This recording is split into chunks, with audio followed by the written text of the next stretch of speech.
Bom dia, irmãos, graça e paz a todos. Vamos abrir a palavra de Deus no livro de Apocalipse, no capítulo de número 6, do verso de número 9 até o verso de número 11. Apocalipse no capítulo 6, do verso de número 9 até o verso de número 11. Assim nos diz a santa e bendita palavra de Deus.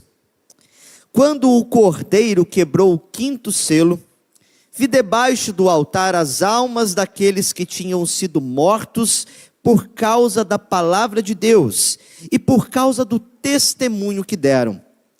Clamaram com voz forte, dizendo: até quando, ó soberano Senhor, santo e verdadeiro, não julgas, nem vingas o nosso sangue dos que habitam sobre a terra? Então a cada um deles foi dada uma veste branca, e lhes foi pedido que repousassem ainda por pouco tempo, até que também se completasse um número dos seus conservos e seus irmãos, que iam ser mortos como eles tinham sido. Vamos orar nesse instante, irmãos. Obrigado, Senhor, pela tua palavra mais uma vez. Obrigado, Senhor, porque ela é fonte, ó Deus, de encorajamento, de instrução, de grande edificação para a nossa vida.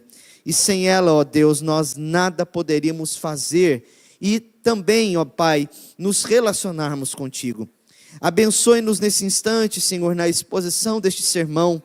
Guarda-nos, ilumina o nosso entendimento, pois carecemos, ó Deus, da ação do Teu Espírito aqui neste momento. No nome santo de Jesus. Amém. Como foi mencionado aqui no culto, logo no início deste culto, hoje, pela organização Portas Abertas, nós celebramos o Domingo da Igreja Perseguida. E é um movimento que tem sido feito já há vários anos para que nós separemos momentos no culto para orarmos em favor da igreja que ainda sofre perseguição ao redor do mundo. E de acordo com o relatório mais recente da missão Portas Abertas, a lista mundial de perseguição do ano de 2026, nós entendemos que são inúmeros os cristãos que ainda estão sofrendo algum tipo de perseguição na sua vida. Seja ele, de fato, perdendo a sua própria vida, ou alguma restrição por causa da sua fé. Os relatórios apontam aí que mais de 388 milhões de cristãos enfrentam perseguições, algum tipo de perseguição, de fato, no mundo por causa de sua fé. Esse número equivale a 1 em cada 7 cristãos no planeta, aproximadamente 14% da população cristã global. E entre os continentes onde se mais persegue, nós temos a África, Ásia, América Latina, certo? E temos ali várias coisas que acontecem nesses contextos onde há perseguição. Com isso, meus irmãos, nós queremos dizer que a perseguição é uma realidade que esteve sempre presente na vida da igreja cristã. Desde o seu nascedouro, a igreja enfrenta momentos de grande perseguição contra os cristãos. Existe um livro escrito no século XVII por um teólogo reformado chamado John Foxe, que narra as 10 principais perseguições que aconteceram nos primeiros séculos da igreja, iniciadas ali pelos imperadores romanos como Nero e Domiciano. E muitos cristãos perderam a sua vida logo neste primeiro momento, nos primeiros anos do cristianismo. De acordo com John Foxe, a descrição que ele faz dessas perseguições é a seguinte: apesar da intensidade dos numerosos e variados suplícios e também de igual crueldade dos algozes, tão elevado foi o número desses persistentes santos torturados, que, como diz Jerônimo, não há durante o ano inteiro ao qual não possa se atribuir o número de 5.000 mártires, com exceção apenas do primeiro dia de janeiro. Ou seja, Jerônimo, um pai da igreja, que escreveu a respeito dessas perseguições, ele elencou que milhares de pessoas morreram logo nos primeiros séculos da igreja cristã por causa do amor de Cristo. Dentre eles, certamente, estão ali os apóstolos que foram martirizados, depois de pregarem em vários lugares do Império Romano, e até mesmo na Índia, em outras regiões, como o próprio apóstolo André, que foi irmão de Simão Pedro, que disse o seguinte: ele foi sentenciado a ser crucificado também. E a tradição cristã conta que quando ele estava indo ao caminho da cruz, ele disse: ó cruz, extremamente bem-vinda e tão longamente esperada, de bondade e cheio de alegria e desejo eu venho a ti, discípulo que sou daquele que pendeu de ti, pois sempre fui teu amante e sempre desejei te abraçar. Um cristão, um discípulo de Jesus, que amou o fato de ter uma morte como a do seu Senhor, sendo crucificado. E esta é a realidade que permeia, meus irmãos, todo o livro do Apocalipse. Quando nós lemos as páginas deste livro, que outrora para nós se torna um pouco enigmático, nós somos encorajados diante e em face das perseguições. João, ele narra como Cristo, ele está presente com a sua igreja, em meio às perseguições que se operam pelos imperadores, e o foco das perseguições aqui, eram as perseguições do imperador Domiciano, que exigiu ser adorado como um Deus perante as pessoas, que estava levantando altares juntos aos altares dos outros deuses pagãos, e os cristãos que assim não faziam, eram mortos, perseguidos, eram sentenciados a algum tipo de coisa, por causa da sua obediência a Cristo. E as cartas das 7 igrejas do Apocalipse, nos lembram de fato isso. Cristo está presente com a sua igreja sofredora. E quando Cristo glorificado abriu ali o livro contendo os seus 7 selos, como nós vimos na semana passada, e aqueles 4 primeiros selos que representam ali os 4 primeiros cavaleiros do Apocalipse, que são ali o símbolo e a imagem do juízo de Deus sobre toda a terra, nós vimos o quanto Cristo é soberano sobre os juízos. É dele que vem todos os juízos e a justiça que é operada. O Senhor é soberano, Cristo é soberano sobre todas essas coisas. João, ao ver aqui o 5º selo, ele vai destacar a soberania de Cristo sobre o sofrimento e sobre a perseguição. Embora, meus irmãos, a perseguição continue acontecendo, esse texto nos mostra que Cristo é soberano sobre o sofrimento e sobre a perseguição que vem sobre os santos que são martirizados, sobre aqueles que pagam um preço com a sua própria vida, por causa do testemunho, por causa da palavra de Deus. E aqui então, nós podemos dividir esta visão de João, referente ao 5º selo, de 3 maneiras, ou de 3 divisões nós podemos fazer aqui. No versículo 9, contendo a visão dos santos que foram martirizados. No versículo de número 10, o clamor desta igreja martirizada. E no versículo 11, a resposta de Cristo ao clamor desta igreja que é martirizada. Então vamos ver cada uma dessas divisões nesse instante. Em primeiro lugar, a visão dos santos martirizados, da igreja martirizada. Veja o que diz o versículo 9. Quando o cordeiro quebrou o 5º selo, vi debaixo do altar as almas daqueles que tinham sido mortos por causa da palavra de Deus e por causa do testemunho que deram. Aqui acontece uma mudança de cenário, meus irmãos, certo? Se antes, nos 4 primeiros selos, o cenário era toda a terra, certo? Que aqueles cavaleiros que são ali instrumentos de Deus para promover o juízo sobre os habitantes da terra, por causa da sua maldade, por causa da sua rebeldia. O quinto selo, ele vai nos transportar para um cenário celestial novamente. É aquele cenário do qual nós vimos descrito no capítulo de número 4, capítulo de número 5, que mostra o templo celestial, o lugar onde Cristo está assentado, onde o Cordeiro foi entronizado e recebeu toda a autoridade para quebrar cada um daqueles 7 selos. E essa mudança de cenário nos traz a mudança do juízo executado na terra para a misericórdia, a recompensa daqueles que foram perseguidos, que estão ali no céu, certo? O pano de fundo de todo esse texto é o texto de Ezequiel, os capítulos 40 a 48 de Ezequiel, certo? Onde ele tem a visão do templo, onde Deus o conduz nesta visão do templo. E aqui, quando o Cordeiro ele quebra o quinto selo, e a ideia de o Cordeiro quebrar o quinto selo remete à autoridade que Cristo possui, porque só Ele é digno, lembre-se como diz no capítulo 5, de abrir o livro e desatar os seus selos. Só Ele tem essa autoridade, só Ele é digno para poder executar essa tarefa. Então, baseado ali na sua autoridade, na sua soberania, Ele quebra o sexto selo, que é a visão de algumas almas que estão debaixo do altar, clamando perante Deus.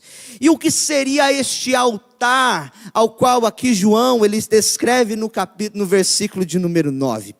Algumas pessoas, elas entendem que este altar faz uma referência ao altar do sacrifício, que acontecia no templo de Salomão, e também ali no tabernáculo, como descrito lá no capítulo 29, dos versos 10 a 14 de Êxodo, no qual Moisés dá instruções aos sacerdotes, de como eles deveriam oferecer, fazer as ofertas pelos pecados. Eles deveriam pegar um cordeiro, certo? Imolar o cordeiro neste altar, e o seu sangue deveria escorrer até a base daquele altar. E nas pontas do altar, que eram algumas pequenas colunas que teriam ali, o sacerdote deveriam pôr ali, sangue nessas pontas. Antes disso tudo, ele deveria impor as mãos sobre a cabeça do cordeiro. Este era um sacrifício representativo no Antigo Testamento, que nos mostra como Deus ele expiava os pecados pela fé. Eles impondo as mãos sobre um cordeiro que representava a nós ali, certo? Ou representava o cordeiro de Deus que viria posteriormente, certo? Eles impunham os pecados deles sobre aquele cordeiro, e ao esse cordeiro ser morto, sacrificado, ele estaria pagando o preço pelos pecados do povo que estava ali representado. Então esse cordeiro, ele é visto ali como uma representação futura daquilo que o próprio Cristo fez, quando ele entregou a sua alma na morte. E aqui, especificamente no livro do Apocalipse, ele se destaca por ser uma representação dos cristãos que foram oferecidos como libação, por causa do testemunho da palavra que eles proferiram diante de Cristo, certo? Há uma identificação muito concisa aqui desses cristãos que foram martirizados com Jesus Cristo. O pastor Leandro Lima nos diz o seguinte: desse modo, a posição das almas debaixo do altar é um símbolo que as associa intimamente com Cristo. É uma imagem que equivale ao que Jesus disse sobre Antipas, quando o chamou de meu mártir, do meu fiel, como está lá em Apocalipse 2, versículo 13. Então, as almas que João estava vendo ali, debaixo desse altar, é um altar obviamente celestial, que tem essa representação ali por meio do templo, do altar que havia no templo, mas é uma representação, um símbolo daqueles que deram a sua vida por causa de Jesus Cristo. E é interessante, você pode se perguntar assim, mas como João está vendo almas, né?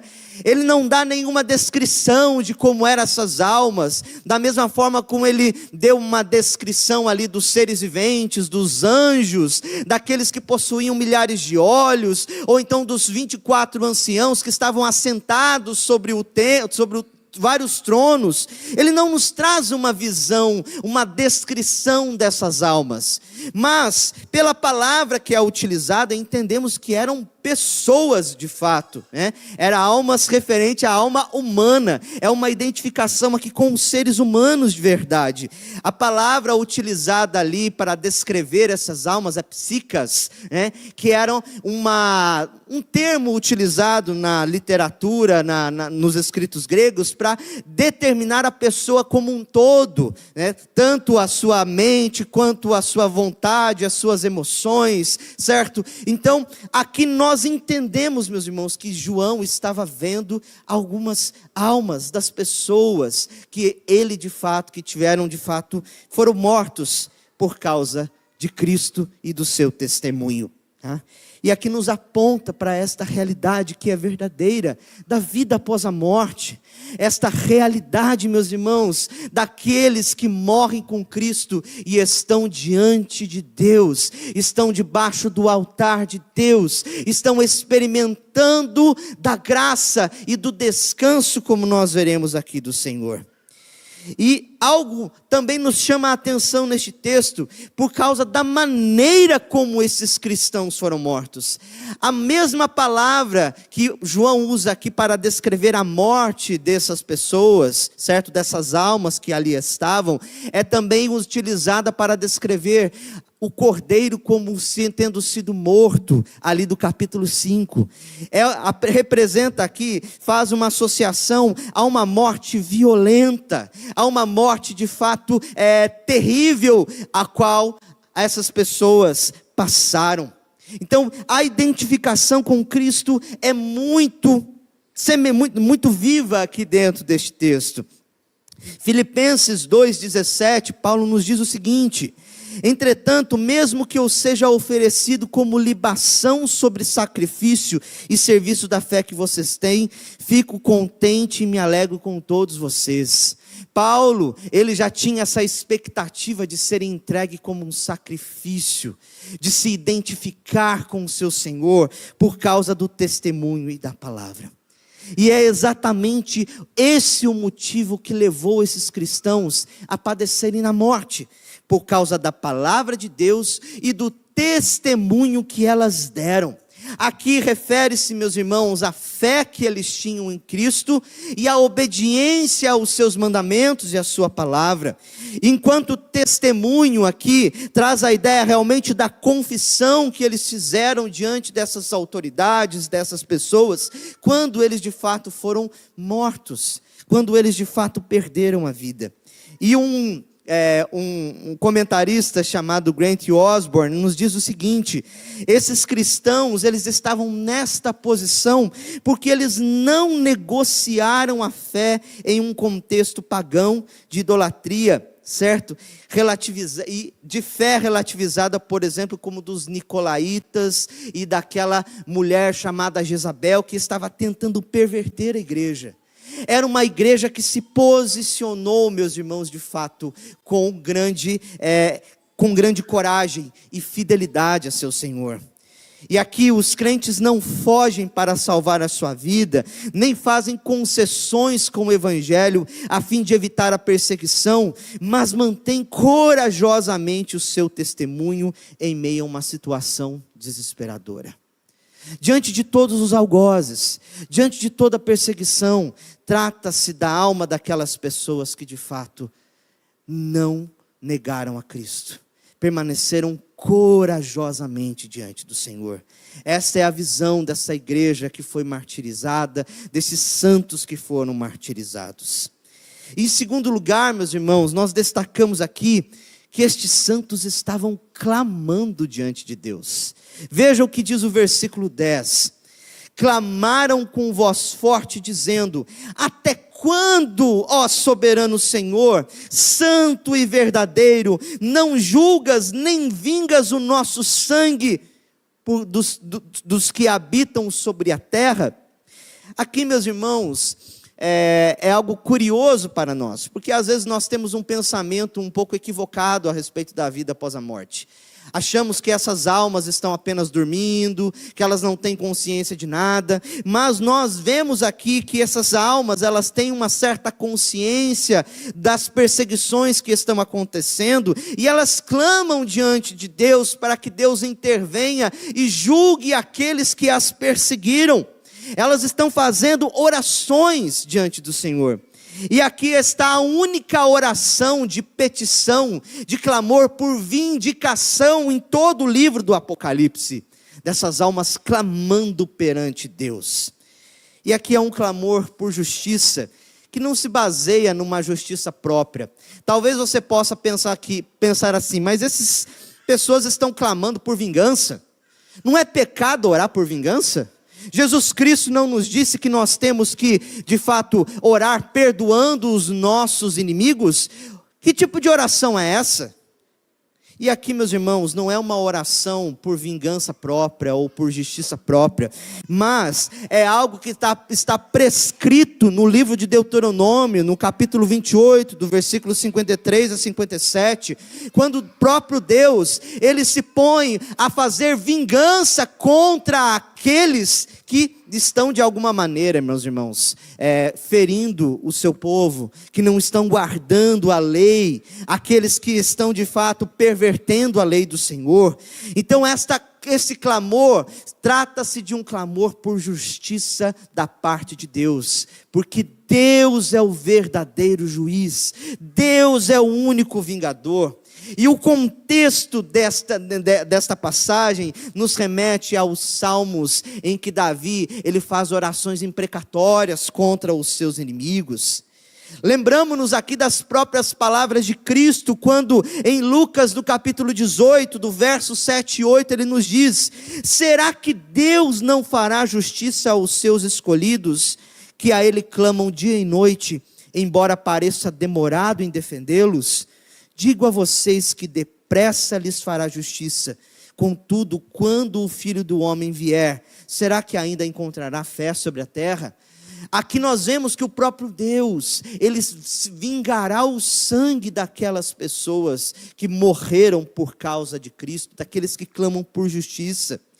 E o padrão dessas orações ainda está muito ligado com aquilo que os próprios profetas fizeram diante do Senhor. A expressão "até quando, ó soberano Senhor", ela nos lembra dos clamores que o profeta Abacuque fez diante da destruição de Israel, do profeta Isaías. Você pode encontrar isso em Abacuque capítulo 1, verso 2, em Isaías 6, verso 11. Certo? Até quando, Senhor? E aqui eles se voltam para Deus, porque a justiça pertence totalmente a Ele. E a palavra que eles usam aqui, até quando, ó soberano Senhor, essa palavra soberano aqui, ela tem a ideia de um senhor de escravos, como era utilizado dentro da literatura grega, que possuía autoridade, que poderia libertar, que poderia executar vingança. Trata-se aqui de uma autoridade real, só que diferente dos imperadores romanos, dos governantes romanos, que eram injustos e muitas vezes parciais. Nós estamos lidando com Deus, como diz aqui, que é santo e verdadeiro. Como foi usado ali no capítulo 3, versículo 7, para descrever o próprio Cristo, aquele que é santo verdadeiro, aquele que vinga de maneira justa, que não age com imparcialidade, que age com fidelidade e verdade. E o Salmo 79, versículo 10, que nos diz: porque diriam as nações, onde está o Deus deles? Seja manifesta entre as nações e diante do Deus deles, diante dos nossos olhos, a vingança do sangue dos teus servos que foi derramado. Eles estavam clamando por justiça, com base no caráter e na santidade de Deus.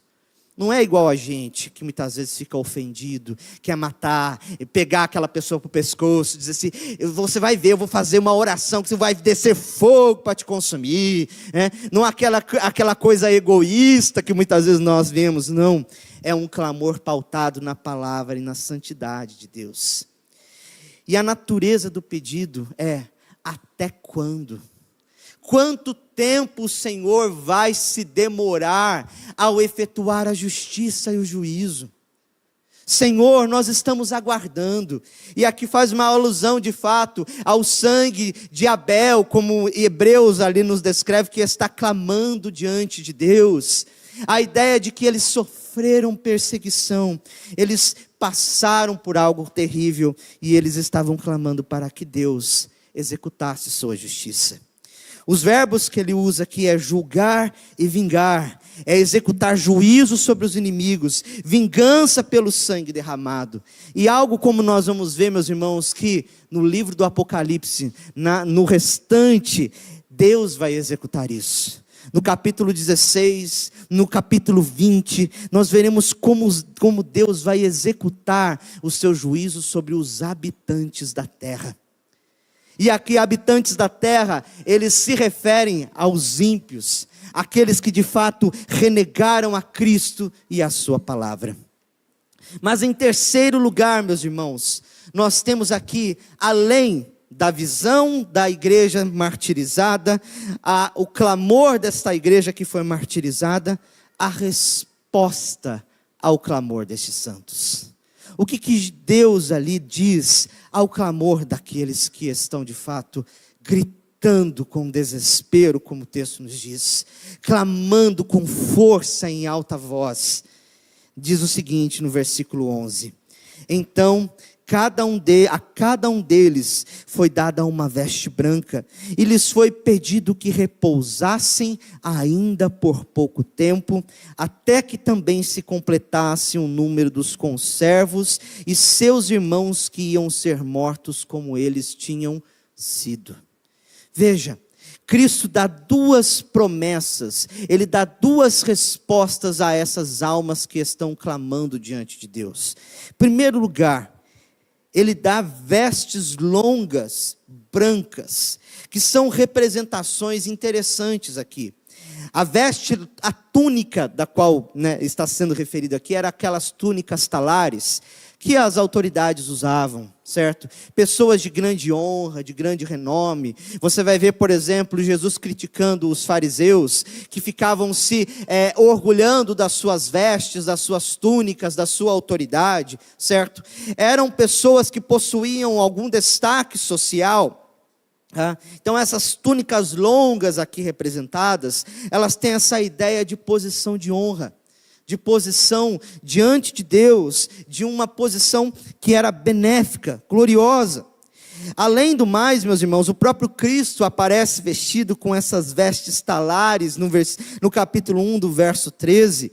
Aos crentes da igreja de Sardes foram prometidas tais vestes também. Eram as roupas ali dos 24 anciãos. E isso representa também, além da honra e a glória, elas eram brancas, que representavam pureza, santidade e também, como diz Grant Osborne, triunfo. Porque alguns imperadores, quando chegavam da guerra, eles vestiam vestes brancas para levantar ali o seu triunfo sobre algumas nações. A ideia aqui está associada à pureza, certo? Há um símbolo de salvação que foi concedido a eles. Eles foram lavados e purificados no sangue do Cordeiro. E além de tudo, Jesus, ou Deus, ele disse a ele o seguinte: é necessário que vocês permaneçam, esperem por algum tempo, sejam pacientes, certo? A ideia de que eles deveriam esperar por pouco tempo, a fim de que essa justiça seja executada. Deus está dizendo a ele: olha, descansem por algum período. A ideia de espera não é apenas aquela espera ansiosa, ou aquela espera que você não vê o tempo passar, mas trata-se de uma espera onde há descanso. A palavra pode ser traduzida melhor: descansem por um pouco de tempo. A ideia de que eles estão encontrando o verdadeiro alívio da sua alma, o verdadeiro alívio para o seu próprio coração, das suas lutas, das suas tentações, enquanto eles aguardam a ressurreição do último dia, a ressurreição do seu próprio corpo. Descansar no cuidado e no tempo de Deus para realizar as coisas. Não eram eles que determinariam o tempo em que Deus executará a sua justiça, mas eles descansariam, entregariam ao descanso completo. E isso tinha um propósito, meus irmãos, como diz o texto, até que o número dos seus conservos e irmãos, que vão ser mortos como vocês, seja completo. E aqui a soberania de Deus se estende ainda um pouco mais, porque nós vemos que Deus sabe quem são aqueles que serão mortos por causa do testemunho, por causa por causa do seu nome. Existe um número de pessoas que há de ser completado até que ele volte e execute a sua vingança no dia do juízo final. E trata-se aqui daqueles que eram conservos, ou seja, companheiros de escravidão, seria uma tradução literal, aqueles que são escravos do mesmo Cristo, que servem o mesmo Senhor, que vivem de acordo com a sua vontade, e que pagaram o preço pela sua própria vida diante de Deus. Meus irmãos, Deus conhece cada um que será morto como Marte, e os vindicará no tempo devido que logo virá. Nós vamos ouvir mais agora na escola dominical, estará conosco aqui um representante da missão Portas Abertas, falando dos desafios, falando dessa perseguição que ocorre contra os cristãos. Mas nós sabemos, meus irmãos, que aqueles a quem Deus dá para que passem por essas coisas, são consolados por Ele, e tem a promessa de que juízo e justiça virão sobre aqueles que os perseguiram. Finalizam aqui, meus irmãos, com algumas aplicações para nós. Destaco a primeira delas: alguns receberão a graça de serem perseguidos e martirizados por causa de Cristo. Irmãos, não é toda a igreja que será martirizada, não são todos os cristãos que vão morrer por causa de Cristo, por causa do seu nome.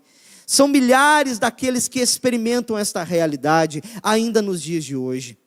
Não sei se você lembra ali no ano de 2010 ou 2015, não sei, daqueles 11 homens que foram executados pelo Estado Islâmico, tiveram a sua garganta cortada na praia, sendo filmado para que todo o Ocidente pudesse ver. Tratam-se ali de pessoas que eram cristãs e professaram a Cristo. Alguns de nós receberão este dom da parte de Deus. No entanto, meus irmãos, todos nós somos chamados a carregar a nossa cruz. A perseguição é uma realidade que se impõe também sobre toda a igreja de Cristo. Por causa de Cristo receberemos zombarias, por causa de Cristo muitos nos odiarão, muitos de fato nos entregarão a tribunais, muitos desvelarão ódio contra aqueles que se dizem apenas cristãos. E isso nós podemos ver na sociedade de uma maneira muito ampla. Irmãos, existe uma cruz a qual todos nós, semelhante ao apóstolo André, que nós devemos carregar, que nós devemos amar, que é a cruz que nos identifica com Cristo o Senhor. Em segundo lugar, eu destaco que a vida após a morte é uma realidade reconfortante para os cristãos. Como nós dissemos aqui, não existe purgatório, não existe limbos. Essas coisas foram acrescentadas pela Igreja Católica Romana devido à sua tradição, mas nós não temos nenhum texto na Bíblia que apontam para a realidade desses lugares. Depois que uma alma de uma pessoa morre, ela vai diretamente para Deus, se ela assim creu no Senhor e tem a Jesus Cristo como seu Salvador. A morte é uma realidade reconfortante, irmãos. Há descanso, há lugar de honra para aqueles que de fato vivem a vida cristã, para aqueles que suportam as suas vicissitudes, para aqueles que de fato perseveram, porque creem no Senhor Jesus Cristo, porque foram salvos por Ele. Esta é uma realidade para mim e para você. Diante do luto, diante da tristeza, que muitas vezes nos abate por perdermos pessoas queridas, podemos ter a certeza, meus irmãos, de que aqueles que morreram com Cristo estão descansando, aguardando, né, de uma maneira como nós não sabemos como, mas aguardando ali o dia da ressurreição em Jesus. Em terceiro lugar, eu destaco que Deus escuta o clamor e as orações do seu povo. Meus irmãos, Deus está ouvindo e respondendo ao clamor do seu povo. Por isso podemos nos achegar a Ele e orar.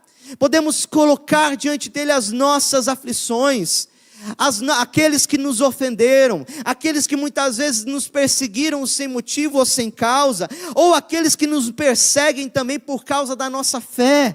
Podemos de fato nos achegar diante de Deus e elevar a Ele as nossas orações, porque dele é a vingança. Não somos nós que vingamos os nossos inimigos, aquele que nos fizeram mal. Pelo contrário, nós os perdoamos e entregamos tudo nas mãos do Senhor, que no dia certo, no tempo certo, executará a justiça. Por isso, a quarta aplicação é: Deus exercerá juízo sobre os incrédulos, mas também exerce sua longanimidade sobre eles. Por que Deus está demorando? Esse pouco tempo aqui, meus irmãos, ele não pode ser considerado literalmente como Deus falou ali, porque já são milhares e milhares de anos em que a igreja vem sendo perseguida, e porque não há ainda essa justiça, esse juízo, por causa da longanimidade de Deus. O Senhor é longânimo até mesmo para com aqueles que ofendem o seu povo, porque também deixará para o último dia este juízo que virá sobre eles. E por fim, Deus tem um controle sobre a sua igreja e a vida do seu povo. É algo que este selo nos mostra. Nada foge do controle das mãos do Senhor. Até mesmo aqueles que são perseguidos e mortos estão debaixo do controle e da autoridade de Cristo, nosso Senhor. Amém? Coloquemos-nos em pé, meus queridos, vamos orar nesse instante e recebemos a bênção.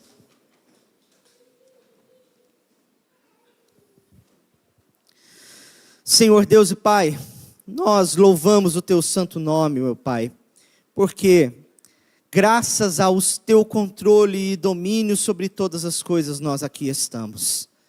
Nós, Senhor Deus, recebemos de Ti, ó Pai, todas as bênçãos, como nós vimos ali no catecismo, na hora da nossa morte, na ressurreição, e as bênçãos, ó Deus, nesta vida, que diz respeito à salvação de Ti. Ó Deus, que o Senhor nos conceda graça, para que, se for esta a Tua vontade, que nós soframos por causa do Teu nome com paciência, crendo, Senhor Deus, na Tua justiça, e crendo na promessa de descanso que o Senhor dá à Tua igreja. Despede, Senhor Deus, o Teu povo com a graça do Senhor, e que eles possam olhar firmemente para Ti todos os dias da sua vida, Pai. E agora, meus irmãos, que a graça do nosso Senhor Jesus Cristo, que o amor de Deus o Pai e as doces consolações do Espírito estejam sobre vós e sobre toda a igreja de Cristo espalhada pela face da terra, desde agora e para sempre. Amém.